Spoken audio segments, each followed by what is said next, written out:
Ukraine is not conducting elections in March right now because of number of security and political reasons arising as a consequences of the war which Russia is waging against Ukraine. As of now, there is a very clear picture. Neither presidential elections nor parliamentary elections are not possible. Parliamentary are not possible because this is prohibited directly by Ukrainian constitution, and presidential elections will not happen because they are prohibited by the legislation on martial law.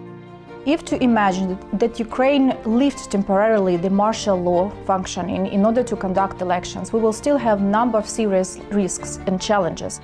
First of all, the security situation.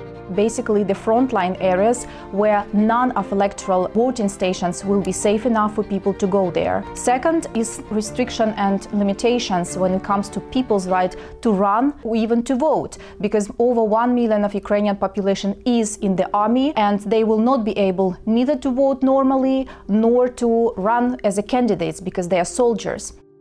Thirdly, Ukraine will be domestically to a certain extent destabilized because as of now Ukrainian opposition is actually not an opposition in classical sense. They are silent, they do not criticize when it comes to some very important strategic issues, and they are rationally behaving in order to contribute to country's defense.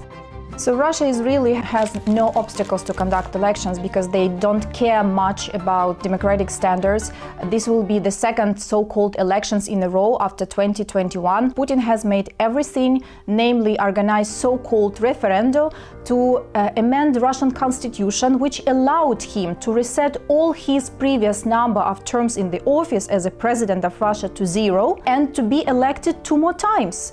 As of now, they have one more reason to conduct elections. They have also a necessity to prove that they are legitimate on temporarily occupied territories of Ukraine. So basically, Russia is not restricted and limited by any of democratic standards and obstacles preventing it from conducting elections during the wartime. In March, nothing serious will happen. Russian president will be appointed by himself. Russian opposition is fully disappearing right now. Putin will stay in power. He will use these election results to prove that he has legitimacy to continue the war against Ukraine. So he needs this domestic political step in order to increase his capacity and capability in terms of politics and international arena, first of all.